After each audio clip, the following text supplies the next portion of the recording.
En este módulo vamos a analizar a los neoclásicos para luego introducirnos en el desarrollo del modelo de comercio internacional de Heckscher-Ohlin. Comencemos entonces a analizar brevemente a los neoclásicos. Esta escuela de pensamiento surge durante la Revolución Marginalista. Entonces, muchas veces los vamos a encontrar como neoclásicos o en simultáneo como marginalistas, utilizadas ambas palabras como sinónimos.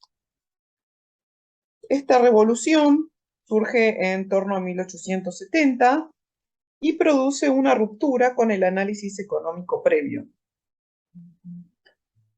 Nosotros estuvimos estudiando mercantilistas y clásicos y vimos que en los clásicos los precios relativos se explicaban del lado de la oferta. ¿Por qué se explicaban del lado de la oferta? Porque se basaban en los costos de producción. Los costos de producción eran los que determinaban en última instancia los precios de los bienes. Con la escuela neoclásica se da una ruptura con estos clásicos y con su continuación, que fue el marxismo, estudiando la teoría objetiva del valor trabajo, para pasar a una explicación de precios relativos del lado de la demanda. Debido a que, casi en simultáneo, tres economistas de distintas partes de Europa hallan el concepto de la utilidad marginal. Estamos hablando de Gibbons en Inglaterra, de Menger en Austria y de Walras en Francia. No fue la utilidad, sino el marginalismo, lo que introdujo la matemática en la economía. Recordemos, de microeconomía, que el marginalismo siempre está relacionado con el estudio de una unidad adicional. Entonces, este descubrimiento de la utilidad marginal lo que hace es medir cuánto varía la utilidad del consumidor por cada unidad adicional que consume del bien. Y si nosotros lo pensamos en términos matemáticos, el concepto marginal va a estar asociado al cálculo diferencial o al concepto de la derivada. Vamos a ver entonces que una parte importante del desarrollo del marginalismo se basa en hallar o un máximo o en un mínimo dada una limitación de un recurso. Esto seguramente les recuerde a microeconomía. Y aquí aparece algo importante, dice, la solución, o sea, vamos a encontrar un máximo o un mínimo dada una restricción, solo si existen rendimientos marginales decrecientes. Recordemos que los rendimientos marginales decrecientes para los clásicos, en especial para David Ricardo, solamente existe en el factor tierra. Él decía, en la medida que vamos produciendo en tierras menos fértiles, estas presentan rendimientos marginales decrecientes.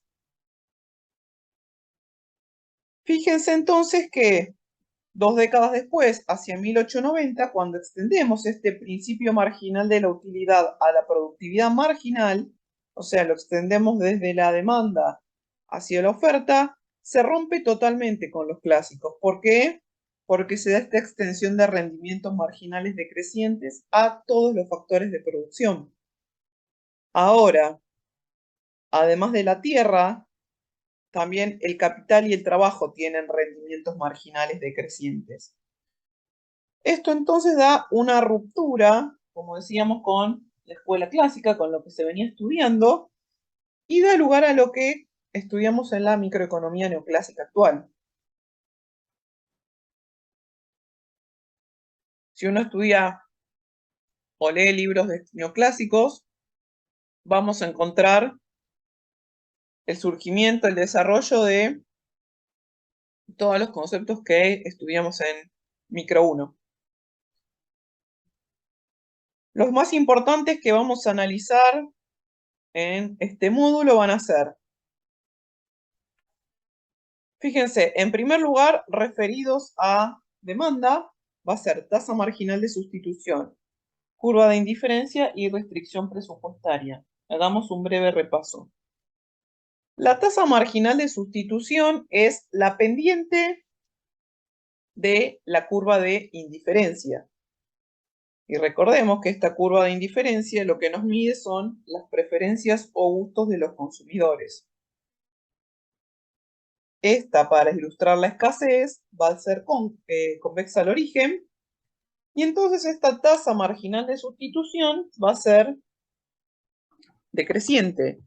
En la medida que un bien es abundante y otro es escaso, estamos dispuestos a renunciar cada vez a mayor cantidad de unidades del bien abundante, pero ese bien se va convirtiendo en relativamente escaso y cada vez estamos dispuestos a renunciar a menos. Entonces, en la medida que vamos avanzando sobre la curva, la tasa marginal de sustitución va a ser cada vez más pequeña. Y luego tenemos la restricción presupuestaria, que es esta limitación que tienen los consumidores. Dado los precios de los bienes y su ingreso, va a tener una restricción cuya pendiente va a ser los precios relativos de los bienes. Entonces, con estos conceptos vamos a trabajar el enfoque de demanda. Luego tenemos frontera de posibilidades de producción y tasa marginal de transformación. La frontera de posibilidades de producción lo que nos muestra es, dado los recursos productivos y la tecnología, cuáles son todas las combinaciones eficientes para producir dos bienes utilizando la totalidad de estos. A diferencia de la curva de indiferencia, que dijimos que es convexa al origen, la frontera de posibilidades de producción por lo general es cóncava. ¿Por qué? Porque sus costos de oportunidad van a ser crecientes. Recordemos, la curva de indiferencia tiene tasa marginal de sustitución decreciente. La frontera de posibilidades de producción tiene pendiente o costo de oportunidad creciente cuando es cóncava, y eso es lo que llamamos la tasa marginal de transformación, que es cuánto tengo que dejar de producir de un bien para producir una unidad adicional del otro bien, manteniendo constantes los recursos productivos y la tecnología. Luego tenemos las isocuantas y los isocostos, que son conceptos similares a los que vimos en consumidor, pero aplicados al productor. Las isocuantas lo que nos muestran son las curvas en las que distintas combinaciones de capital y trabajo nos dan el mismo nivel de producción. En este caso también son convexas al origen en general, excepto en algún caso puntual que si aparece lo vamos a detallar. Su pendiente es la tasa marginal de sustitución técnica y conceptualmente es muy parecida a la tasa marginal de sustitución. Es cuánto dejo de utilizar de factor capital si utilizo una unidad más de factor trabajo para producir el mismo nivel de producto. Por último tenemos los isocostos, que son en este caso la restricción, la limitación. Ven que siempre tenemos una función libre y una función que de alguna manera va a estar limitada.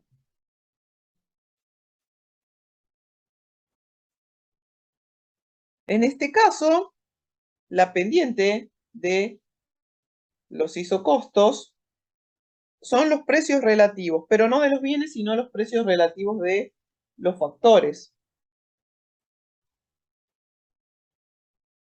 Es decir, el precio relativo del mercado de factores. En este caso serían, como estábamos hablando de capital y trabajo, serían el salario y la tasa de interés. Una vez que trabajemos estos conceptos, también vamos a pasar a algunos un poquito más sencillos, como equilibrio de mercado, excedente del consumidor y excedente del productor. Estos últimos los vamos a ver sobre todo en módulos más adelante, pero aquí a modo de repaso vemos que son todos los conceptos que nosotros conocemos desde que cursamos microeconomía. Pasemos ahora a las ganancias del comercio. Fíjense que vamos a tener tres fuentes de ganancias de comercio. Si los países son diferentes, cada país puede salir beneficiado si se especializa en la producción de aquellos bienes o servicios que hace mejor, es decir, que tiene diferencia en la tecnología. Esto es el modelo clásico que vimos en el módulo anterior. En este módulo vamos a estudiar países diferentes que que generan beneficios mutuos cuando utilizan sus factores de producción más abundantes o de mejor calidad. Entonces, a diferencia del modelo clásico, del modelo de Ricardo, donde la diferencia en la producción o en la especialización se originaba en la tecnología, vamos a ver que en este modelo el origen de la especialización y del beneficio para todas las partes surge de la diferencia en la dotación factorial, que ahora lo vamos a ir analizando en detalle. Por último, nos quedan también ver qué pasa si los países son iguales. Digo, esto queda para módulos subsiguientes, pero lo que nos explica es que el comercio permite un mejor aprovechamiento de las economías de escala. El comercio nos aumenta la escala de producción y la eficiencia, entonces vamos a tener menores costos, menores precios y mayor cantidad de bienes para elegir. Fíjense, sin embargo, que esto es un comercio en que los países van a ser similares. Estos modelos entonces son de los últimos que vamos a analizar dentro de lo que es las teorías del comercio internacional, pero vamos a ir siguiendo entonces este esquema planteado aquí. Hagamos un breve recordatorio de algunas cuestiones del modelo ricardiano. En este modelo del módulo previo vimos que el comercio internacional tenía su origen en la ventaja comparativa. Y esta ventaja comparativa dependía de las diferencias de la productividad del trabajo. Sin embargo, vemos que en el mundo real, el comercio no solo tiene que ver con diferencias de productividad, sino que refleja la existencia de diferencias en los recursos que posee cada país. Por ejemplo, exportaciones de madera en países con muchos bosques, por ejemplo, Canadá y Finlandia, exportaciones de grano y carne en países con mucha superficie de cultivo pasto, como Argentina y Australia. Exportaciones de manufacturas básicas como textil y calzado en países con mucha mano de obra poco calificada, por ejemplo China. Lo que nos decía el modelo de Ricardo era, dada la ventaja comparativa, cada uno de los países se especializaba completamente en la producción del bien en el que tenía ventaja comparativa. Y dado que solamente se utilizaba el factor trabajo, es decir, que era un modelo de un solo factor, no tenía efectos redistributivos desde un factor hacia el otro. Los problemas que surgen cuando el esquema del estudio de la economía va avanzando es que se empiezan a observar otro tipo de problemas.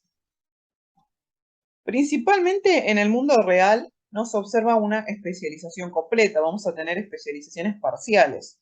Entonces esa es como una primera crítica o un primer punto a corregir. Otro punto que tenemos que tener en cuenta es que en el mundo real el comercio genera efectos distributivos sobre la renta dentro de un país. ¿Por qué? Porque los países no producen con un solo factor. Entonces, como va a haber varios factores, el patrón de comercio con el que se inserte un país en el mundo va a generar efectos distributivos del tipo de distribución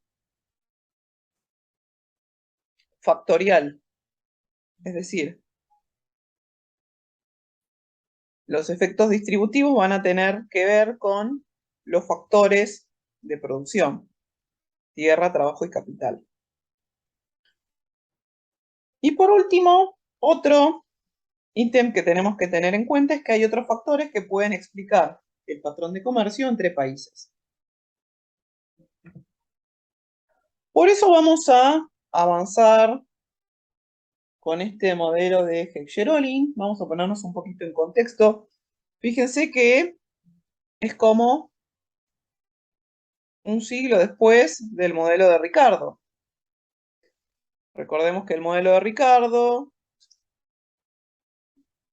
surge en torno a la publicación de su manual de Principios de Economía y Política y Tributación en 1817.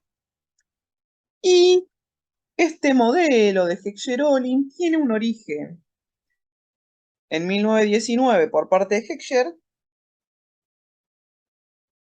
que luego en 1933 es finalizado por Olin, que son dos economistas suecos. Lo que trataba de hacer Heckscher inicialmente es estudiar la distribución del ingreso cuando se introduce el comercio internacional. Esto que decíamos anteriormente que estaba quedando fuera del modelo de Ricardo porque tenía un solo factor. Bueno, entonces acá lo que vamos a ver es cómo Olin completa esta distribución del ingreso ante introducción en el comercio internacional y cómo lo formaliza. Parte entonces de las ventajas comparativas, es decir, mantiene el concepto de costo de oportunidad que estudiamos en modelo de Ricardo y pone énfasis en la interacción entre las distintas dotaciones de factores disponibles en diferentes países.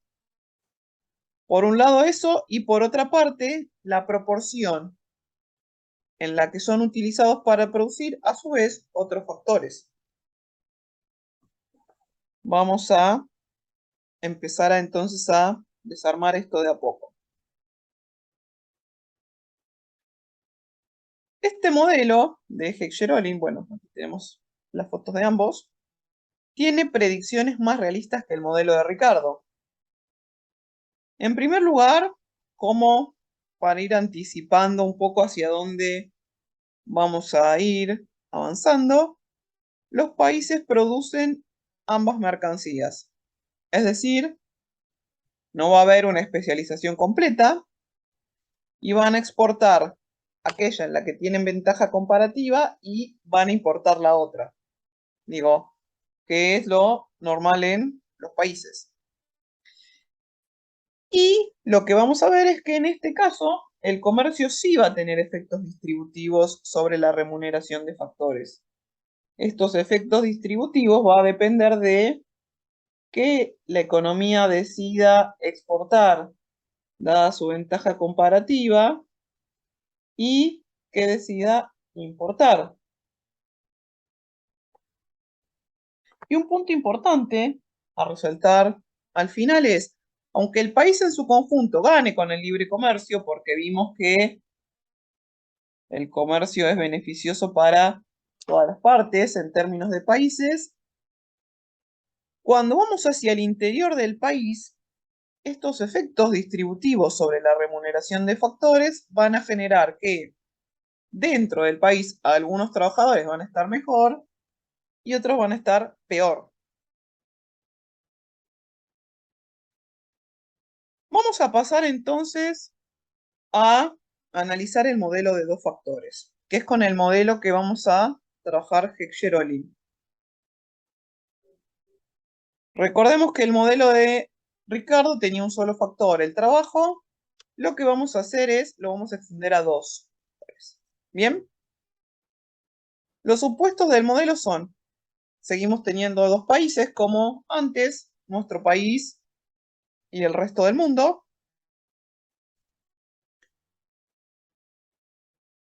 Y acá tenemos tres subsupuestos. En el primero es, no hay diferencias tecnológicas. Este supuesto ya es diferente al de Ricardo. ¿Se acuerdan que el principal supuesto de Ricardo era que la diferencia venía por la tecnología? Segundo subsupuesto, dentro de los países es, las preferencias de los consumidores de los dos países son idénticas, entonces los dos países tienen igual tecnología para producir, los consumidores tienen iguales preferencias para consumir. La diferencia principal que va a explicar todo el modelo es la diferencia en las proporciones factoriales. ¿Bien? Después vamos a ver que se producen dos bienes, vestido y alimento, que lo vamos a llamar B y A. Hay dos factores ahora, trabajo y tierra, L y T. Tenemos dados los precios de los factores, que son el salario y la renta. Salario, retribución al factor trabajo. Renta, distribución al factor tierra. Luego, un punto muy importante es que hay competencia perfecta en los mercados de bienes y factores, es decir que no vamos a tener ni poder de mercado del lado de la oferta ni la demanda. Este es un supuesto muy importante y que también lo vimos en el modelo clásico. Vamos a pasar ahora a algunos supuestos un poquito más avanzados. El sexto es, las definiciones se van a expresar como cantidades utilizadas de factor para producir una mercancía. Por ejemplo, ATB va a ser la cantidad de hectáreas de tierras utilizadas para producir un vestido. Ven que la T, la primera letra, va a ser cuál es el factor que usan. La segunda letra va a ser el bien que producen. Entonces, ALB es horas de trabajo, L, usadas para producir un vestido. Lo mismo para alimento. Hectáreas de tierra utilizadas para producir una caloría de alimento, por eso es TA, tierra y alimento, y horas de trabajo para producir una caloría de alimento, LA. ¿Bien? Este es como notación para que cuando empecemos a ver las letras en el gráfico, tengamos esto de guía. Y recordemos que los dos países utilizan la misma tecnología. Acá viene esto que habíamos mencionado, pero que lo vamos a desarrollar con más detalle. Los países difieren en sus dotaciones factoriales. Vamos a suponer que nuestro país es el trabajo abundante. Fíjense que trabajo abundante es trabajo abundante en términos relativos. Fíjense que el trabajo sobre la tierra es mayor para nuestro país, o sea, la proporción de trabajo relativo es mayor que para el resto del mundo. ¿Cómo nos damos cuenta cuál es nuestro país? Nuestro país es el que está con las letras solas, el resto del mundo es el que está con las letras con asterisco. Entonces, si nuestro país es trabajo abundante, lo que vamos a tener es que el resto del mundo va a ser tierra abundante. ¿Sí? Siempre vamos a tener la dotación opuesta. Porque recuerden que nosotros estamos estudiando el modelo de países distintos. Entonces, para comerciar, uno tiene que ser trabajo abundante y el otro tiene que ser tierra abundante. Si fueran iguales, no serían estos modelos con los que abordaríamos en la explicación. Luego tenemos, las industrias utilizan distintas combinaciones de factores en la producción. Se supone que el vestido es intensivo en trabajo. Fíjense entonces que ALB sobre ATB es mayor que la de alimentos. Entonces los alimentos van a ser intensivos en factor tierra. Fíjense que en el anterior estamos viendo las dotaciones factoriales entre países. Acá estamos viendo las combinaciones de factores de producción para distintos bienes.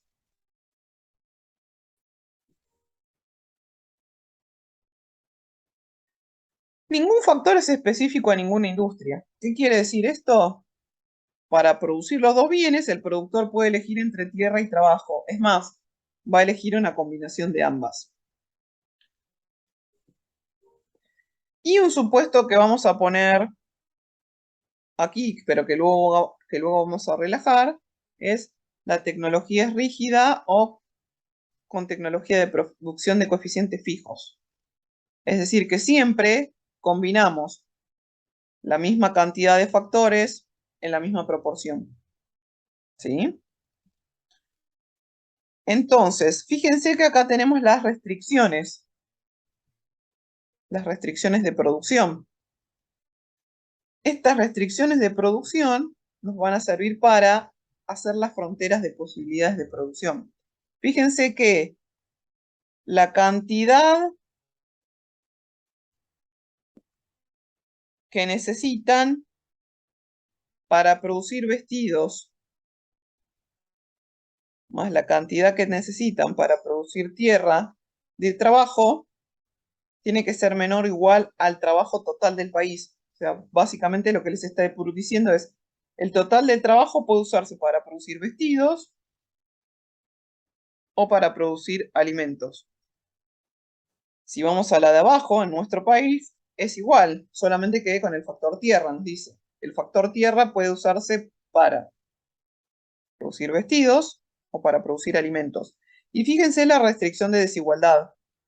Tiene que ser menor o igual. No podemos usar más trabajo ni más tierra de lo que tenemos como dotación.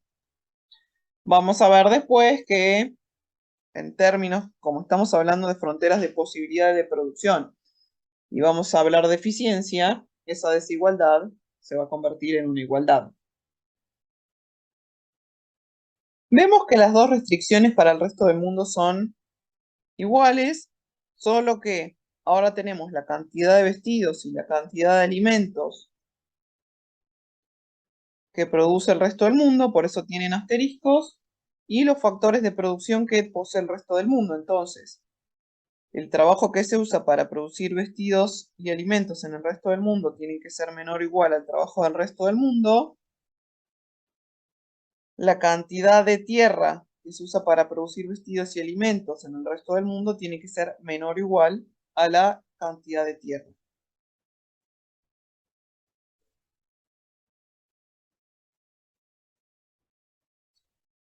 Veamos entonces la construcción de la frontera de posibilidades de producción con dos factores. Fíjense que tenemos en el eje Y, Q de A, que sería la cantidad de alimentos. En el eje X tenemos Q de B, que es la cantidad de vestido. Y vamos a tener dos restricciones. Primero tenemos la restricción que está dada por el trabajo. Tenemos la restricción que es el trabajo sobre la cantidad de trabajo que necesitamos para producir una unidad de alimento, que es L sobre ALA. Y fíjense que se traza hasta donde tenemos el punto 2, que es lo mismo, pero en lugar de ser el total del trabajo sobre lo que necesitamos para producir alimentos, es el total del trabajo sobre lo que necesitamos para producir vestidos. Esta entonces es nuestra restricción de trabajo. Fíjense que gráficamente esa línea celeste dice pendiente de la restricción de trabajo. Luego tenemos en el punto 1 empieza la misma restricción, no, una restricción similar con características que vimos son como las del trabajo, pero con la tierra. Es el total de tierra sobre el coeficiente de cuánta necesito de tierra para producir alimentos y para producir vestidos. Y fíjense que empieza en el punto 1 y termina donde tenemos tierra sobre ATB. Entonces vemos que tenemos dos restricciones que se cruzan. La pendiente de la restricción de trabajo y la pendiente de la restricción de tierra. La frontera de posibilidades de producción entonces va a ser la que está marcada en el punto 1, 3, 2. Ven que es celeste más claro. O sea, es una restricción partida. Entonces, punto 1, punto 3, punto 2 nos da el costo de oportunidad de la tela en términos de alimentos. Entonces, fíjense que los puntos que estén sobre las celestes oscuras, que son las que están más afuera, pero por encima de los puntos 1, 2, 3, van a cumplir en un punto la restricción de trabajo o la restricción de tierra, pero no se van a cumplir ambas sucesivamente. En el punto donde se une 1, 2, 3, o sea, todo lo que está sobre la línea celeste, y al interior se cumplen las dos restricciones en simultáneo. La restricción de igual o menor, ¿sí? Entonces, de esa manera tenemos ya nuestra frontera. Vayamos a los efectos del comercio internacional.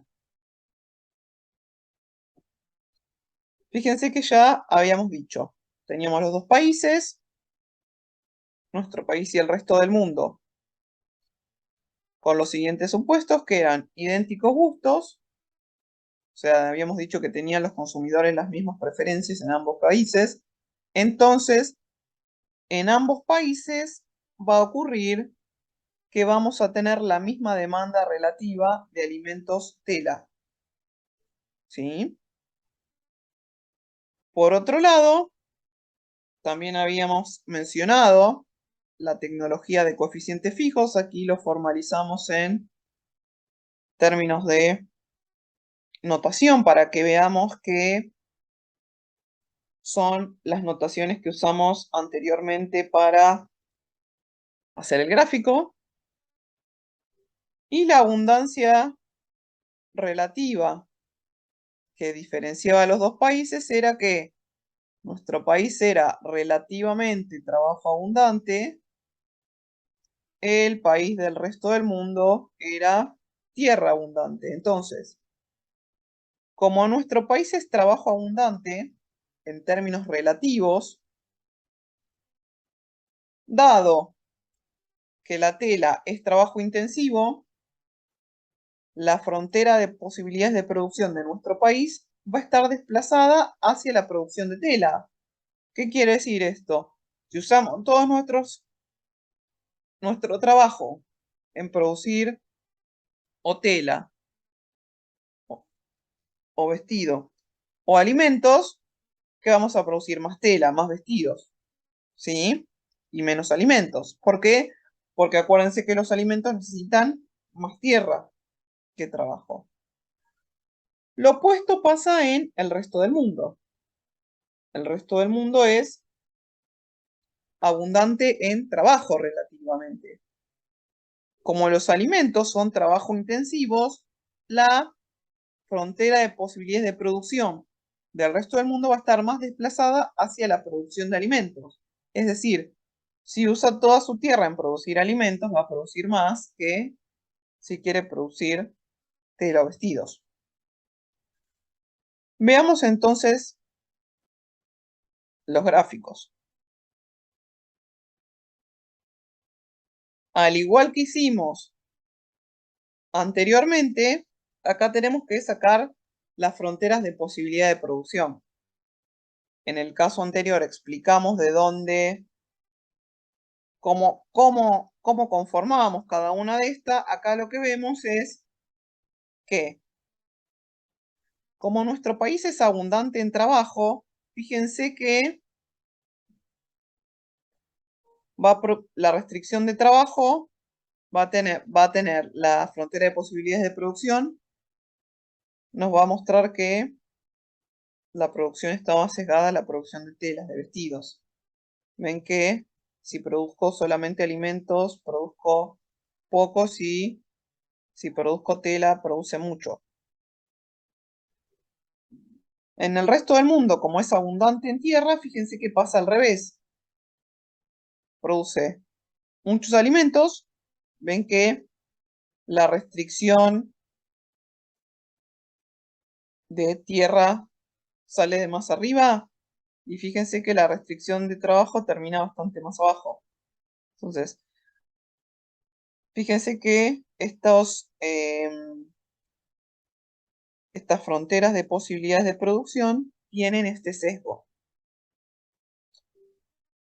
Como por lo general son bastante más difíciles de graficar estas fronteras de posibilidades de producción, porque necesitamos tener funciones lineales, vamos a pasar a estas fronteras de posibilidades de producción con coeficientes variables, que creo que son las que más se trabajaron en microeconomía, y en lugar de trabajar con formas funcionales vamos a darle simplemente la forma de concavidad.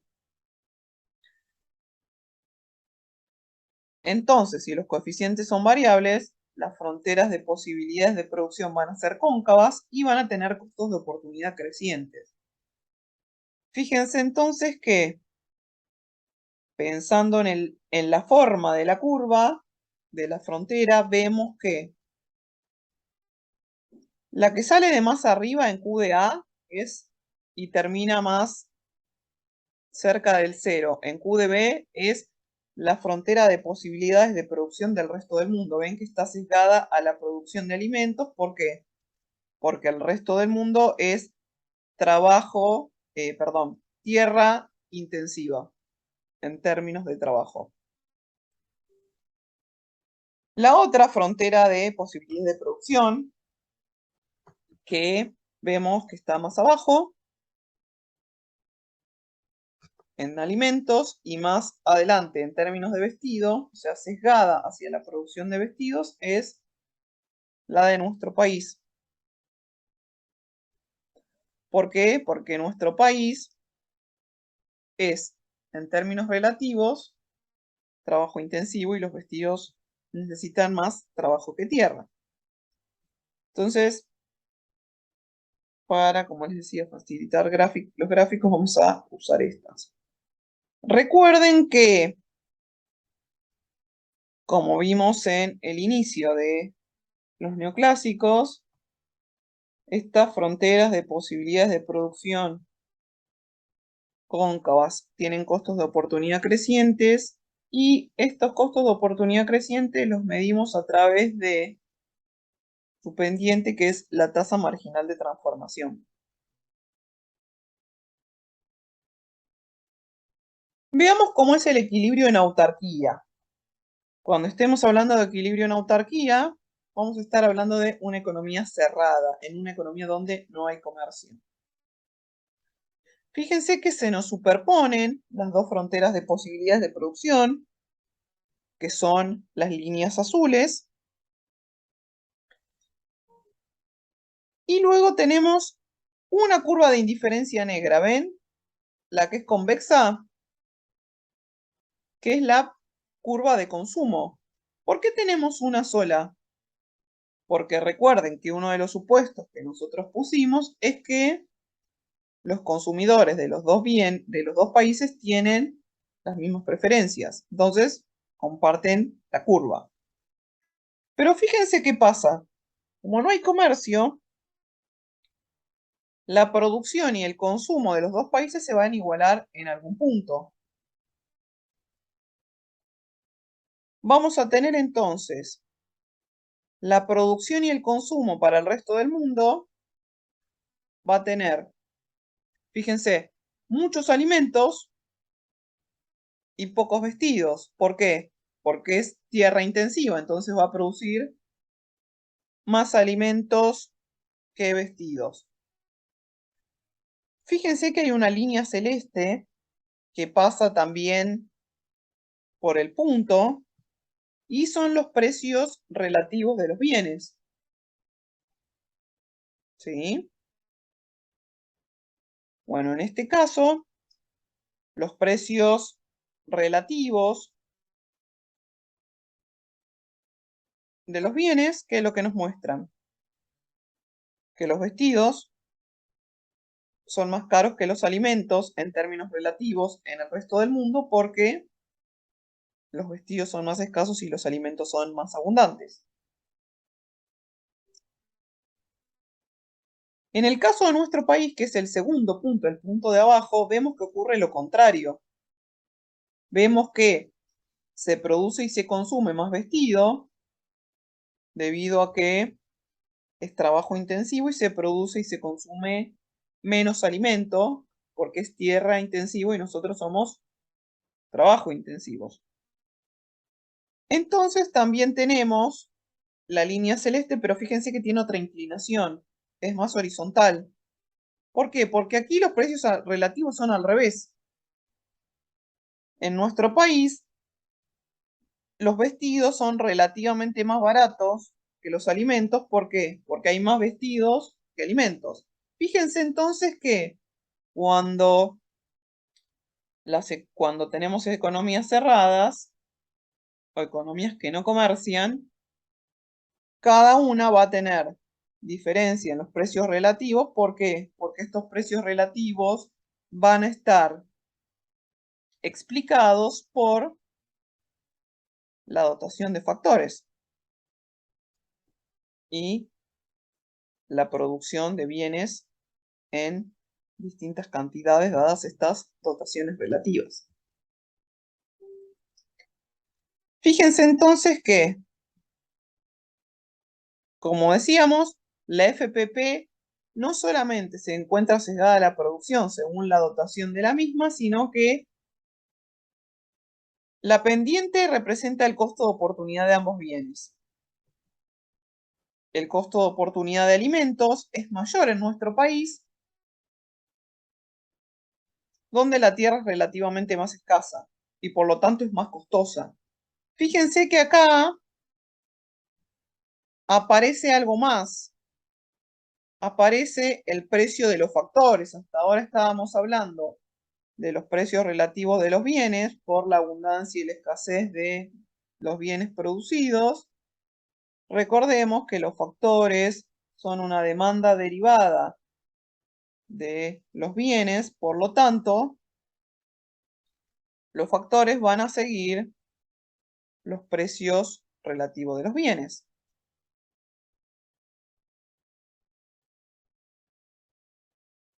Luego tenemos el costo de oportunidad de vestidos, es mayor en el resto del mundo, donde el trabajo es relativamente más escaso, entonces el salario tiende a ser más alto. Cuando hay poco trabajo, el salario es alto, cuando hay mucho trabajo, el salario es bajo, relativamente, ¿sí?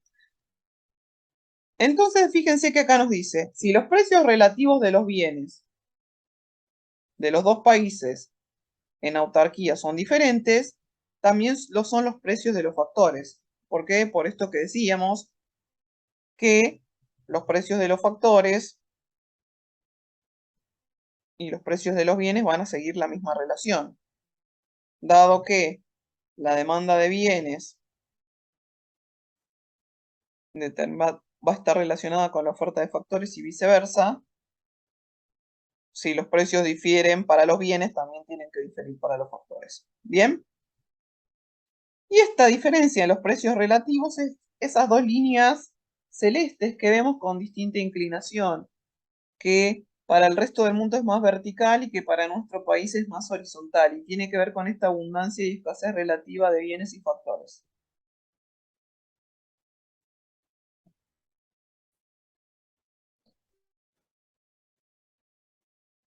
Bueno, como analizamos ya la FPP, vemos las isocuantas y la relación de precios entre ambos factores, y lo que vamos a ver es esto que habíamos visto en el gráfico, que el equilibrio de producción se verifica en el punto donde la frontera de posibilidad de producción y las isocuantas se igualan a sus precios relativos de factores.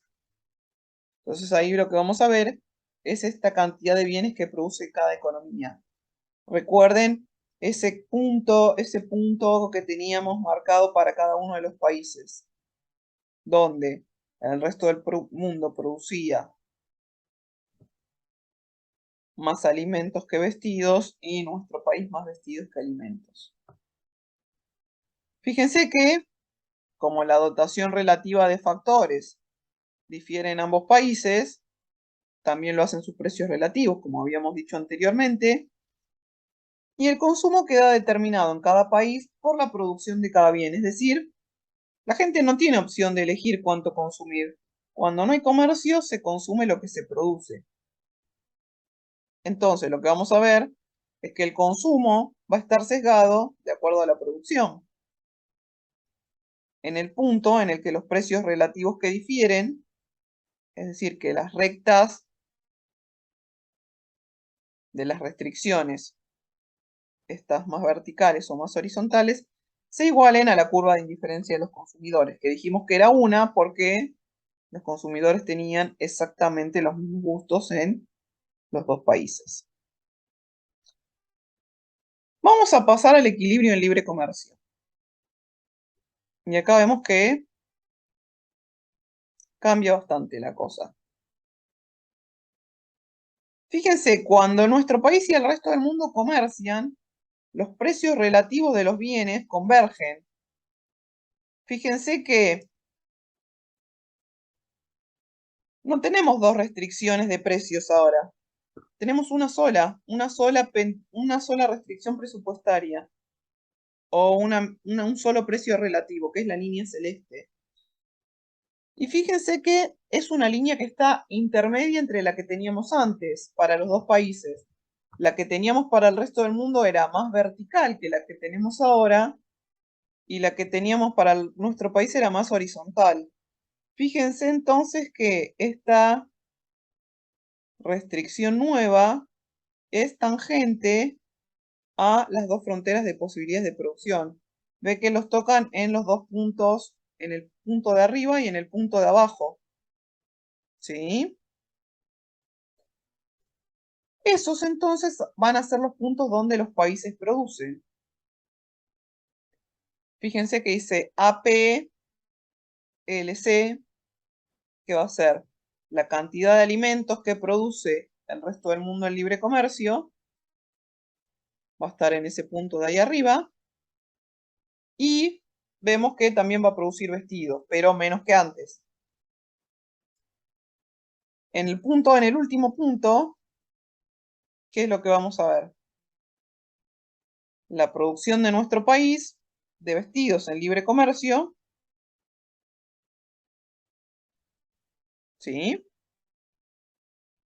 Y vamos a ver que produce también menos alimentos. Y después fíjense que tenemos dos puntos sobre la curva de indiferencia inicial, sobre la curva que estaba más abajo, ¿sí? Eso lo que les muestra eran los puntos que teníamos de antes, donde consumía y producía cuando la economía estaba cerrada. Digo, ese fíjense que no tiene ninguna anotación al costado, lo dejé como referencia. Miren qué pasa con esa curva de indiferencia. Esa curva de indiferencia ahora está cortada dos veces por estos precios relativos, por esta restricción de presupuesto.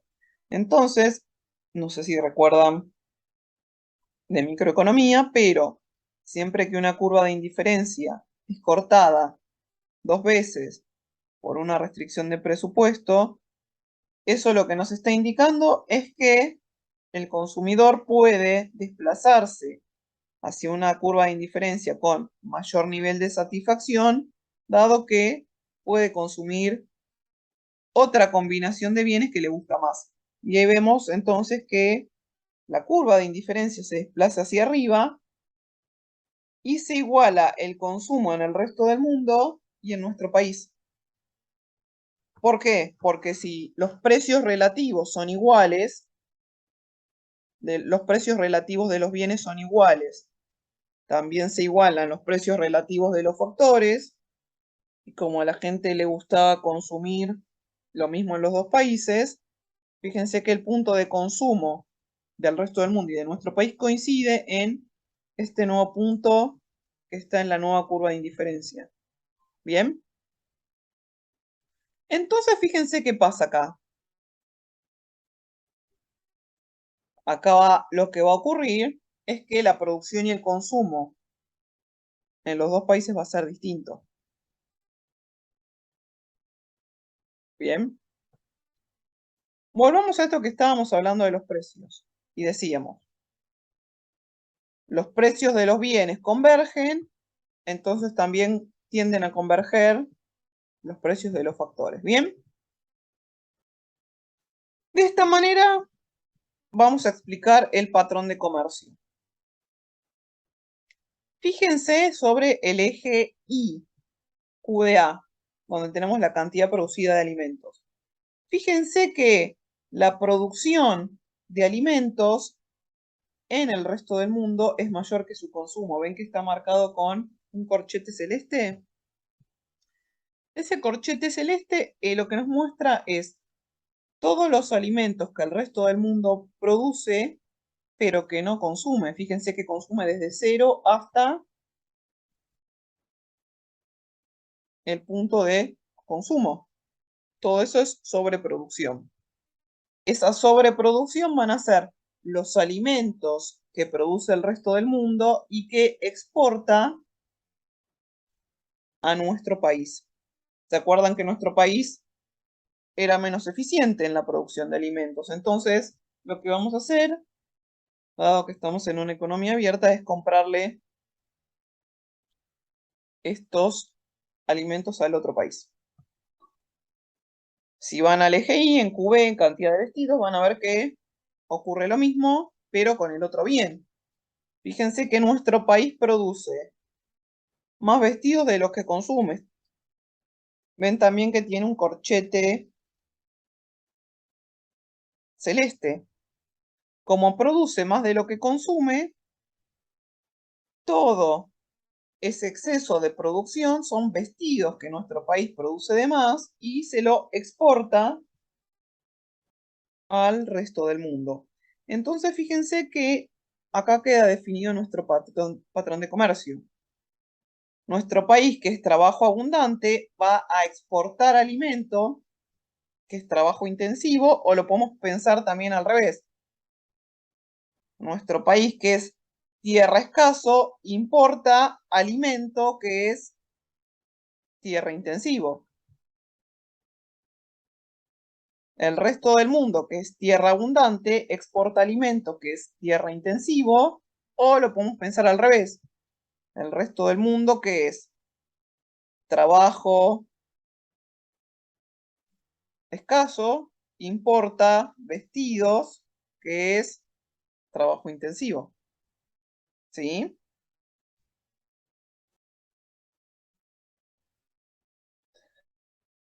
Redondeando entonces la idea, el teorema dice: los países exportan los bienes cuya producción es intensiva en el factor en el que el país es abundante, mientras que importan aquellos bienes que utilizan de forma intensiva el factor que es relativamente escaso en el país. Fíjense que estamos hablando siempre de abundancia y escasez relativa, de precio relativo de bienes, de precio relativo de factores, de intensidades relativas. Vieron que nunca estamos hablando de cantidades absolutas, sino que son cantidades de un bien respecto del otro, cantidades de un factor respecto del otro, precio de un bien respecto del otro, precio de un factor respecto del otro. Esto es una cosa muy, muy importante que tenemos que tener en cuenta. Estamos trabajando todo en términos relativos. La apertura del comercio entonces nos va a generar una nueva relación de precios para los bienes que se va a ubicar, como habíamos mencionado anteriormente, entre la que existía en autarquía en nuestro país y en el resto del mundo, y al mismo tiempo se igualan los precios de los factores. Fíjense que acá nos muestra un poco por qué tenemos esta convergencia de precios y de precios de factores, y nos dice: aunque los factores productivos no pueden migrar de un país al otro, digamos, no puede, la tierra no se mueve, el trabajo no se mueve, pero de alguna manera esta igualación de precios y factores, precio de bienes y factores, se da porque los factores migran incorporados en los productos y de esa manera cambia la abundancia relativa. Por ejemplo, el resto del mundo que tenía poco trabajo, cuando compra los vestidos, esos vestidos van a contener incorporado trabajo, entonces van a aumentar la cantidad relativa de trabajo en los bienes que hay disponibles para el consumo y viceversa. Para la tierra va a trasladarse dentro de los alimentos incorporada como factor de producción a nuestro país. Y eso nos va a explicar esta tendencia a la igualación de los precios. Fíjense entonces que la igualación del precio de los factores se produce por este intercambio indirecto. Entonces, nuestro país que exporta vestidos, que son trabajo intensivo, exporta trabajo de forma indirecta. Entonces, ¿qué pasa? Los salarios en nuestro país, que eran bajos porque teníamos mucho trabajo en economía cerrada, van a tender a aumentar. ¿Por qué? Porque cuando nosotros exportamos, parte del trabajo que teníamos se va al otro país contenida en el vestido. Entonces, la exportación tiende a aumentar el precio del factor que se reduce. Y lo contrario va a ocurrir con la tierra. La tierra que era cara porque había muy poca, va a tender a hacerse más barata porque ahora, como se reduce el factor trabajo, en términos relativos va a haber más tierra que antes. ¿Sí?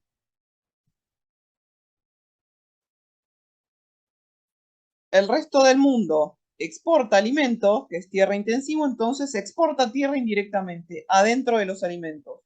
Entonces la renta aumenta porque la disponibilidad de tierra se reduce. Y lo que va a pasar en el resto del mundo es que van a bajar los salarios en términos relativos porque estamos exportando tierra. O sea, nos estamos quedando con menos cantidad de tierra. Por eso fíjense que con el intercambio, la que era más vertical, la restricción del resto del mundo que era más vertical, se hace más horizontal.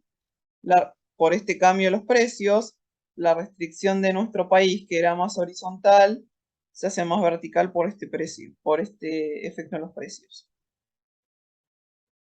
Entonces, el comercio tiene efectos distributivos sobre la renta, que es lo que Heckscher había empezado a plantear en 1919 cuando comienza a plantear este problema que luego continúa su discípulo. Entonces vamos a tener que el comercio, como tiende a la convergencia de los precios relativos, de los precios de los factores, de alguna manera vamos a tener que estos cambios en los precios producen cambios en la remuneración de factores y por lo tanto en la distribución de la renta. En nuestro país, donde aumenta el precio relativo de los vestidos respecto de los alimentos, los trabajadores ganan con el comercio. ¿Por qué? Porque van a subir los salarios. ¿Se acuerdan que decíamos? Ahora el trabajo se hace más escaso porque se va parte del trabajo incorporada en los vestidos. Entonces, van a subir los salarios, pero va a bajar la renta. Entonces tenemos una distribución del ingreso de la tierra hacia el trabajo. Lo contrario ocurre en el resto del mundo. En el resto del mundo va a subir la renta y van a empeorar los salarios. Por eso, ¿se acuerdan que decíamos? Si bien los dos países ganan, porque vimos que los dos países producen más y los dos países consumen más que antes, los consumidores están mejores, los productores están mejores. Cuando miramos las implicancias hacia el interior del país, ahí vemos que tenemos ganadores y perdedores. Como para ir finalizando, vamos a ver dos teoremas adicionales que son como una extensión bastante que se podría quizás en una economía internacional más avanzada ver con más detalle. Acá los vamos a presentar para que los tengan en cuenta los efectos que producen. El primero que vamos a ver es cambio en los precios relativos de los bienes tienen efectos distributivos sobre la renta de factores. Y este es el teorema de Stolper-Samuelson. De aquí vamos a derivar estas dos conclusiones principales. Un incremento en el precio relativo de un bien sube en términos de ambos bienes, entonces la retribución real de aquel factor utilizado intensivamente en la producción del bien disminuye y en términos de ambos bienes la retribución real del otro factor. Esto que hablábamos recién de cómo los cambios en los precios también afectan a las retribuciones de los factores. Entonces, el comercio internacional, al modificar los precios relativos de las mercancías, con esta tendencia a la igualación por el intercambio, tiene un efecto muy importante sobre la distribución de la renta. Entonces, el teorema de Stolper-Samuelson va a estar relacionado, digo, no lo vamos a estudiar con más detalle, sino que vamos a ver estas implicancias de manera resumida. Lo que va a, de alguna manera, hacer es empezar un poco a mover estos precios que nosotros teníamos, estas restricciones, e ir viendo cómo eso nos va a ir cambiando los efectos en la distribución de la renta. O sea, tiene que ver con cambios en precios relativos de bienes y factores. El segundo teorema es el teorema de Rysavsky. El teorema de Rysavsky, en lugar de estar concentrado en precios relativos, está concentrado en dotaciones factoriales. Fíjense que nos dice, cambios en las dotaciones factoriales afectan el patrón de especialización en la producción de mercancías. Por ejemplo, ¿qué podría ser un cambio en una dotación factorial? No sé. Pensemos que ponemos a producir más tierras, entonces tierras que creíamos que no eran productivas, ahora las hacemos productivas por cambios tecnológicos o en un principio éramos trabajo intensivo, pero tuvimos un fuerte crecimiento de la inversión y ahora somos capital intensivo respecto a otro factor. Digo, algo que pase que nos haga cambiar esta dotación inicial. Fíjense entonces que está orientado a cantidades de factores. Cuando los coeficientes de producción están dados y las cantidades de los factores están plenamente empleadas, un incremento en la dotación de un factor incrementa la producción de aquel bien que utiliza de manera intensiva el factor que ha aumentado y disminuye la del otro bien. Fíjense que hay un sesgo, es un sesgo hacia el factor que aumenta. Esto da una expansión desproporcionada de la producción, porque una economía tiende a ser más eficiente en la producción de aquel bien que utiliza intensivamente el factor que es más abundante en el país. Sí, entonces se puede dar una reversión factorial. Para ir terminando, a modo de resumen, vamos a ver que la ventaja comparativa está presente en Heck-Sherolin. En este caso, liga la productividad solo a la abundancia de un determinado factor. Como estuvimos viendo, es todo igual excepto la dotación inicial.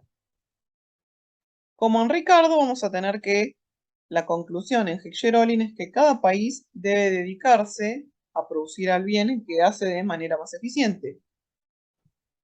Pero la principal diferencia que tiene este modelo es la especialización incompleta.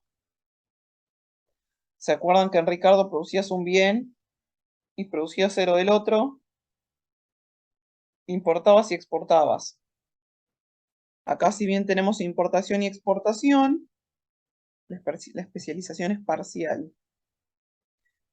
Otro punto muy importante que acá no está, pero es sumamente relevante, es que mientras el modelo de Ricardo, como solamente considera un factor, no tiene efectos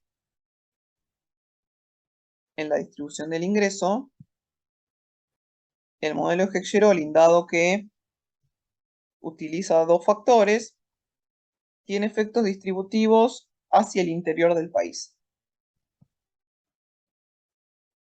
Este es un buen modelo para explicar comercio entre países que producen bienes diferentes, es decir, lo que llamamos nosotros comercio interindustrial, al igual que el modelo de Ricardo, pero no explica el comercio entre países que producen bienes similares, el comercio interindustrial, que es el que domina el comercio. El comercio interindustrial será aproximadamente según los últimos datos, 35% del comercio. El comercio interindustrial es como, y sobre todo en países avanzados, es como el 50 o un poquito más por ciento. Nos queda pendiente entonces en próximos módulos estudiar bien estos últimos modelos, estos modelos de comercio de países similares. Bueno, y hemos llegado al final. Espero que haya sido de utilidad y que haya servido para entender un poquito mejor a los neoclásicos y específicamente el modelo de Heck-Sherolin.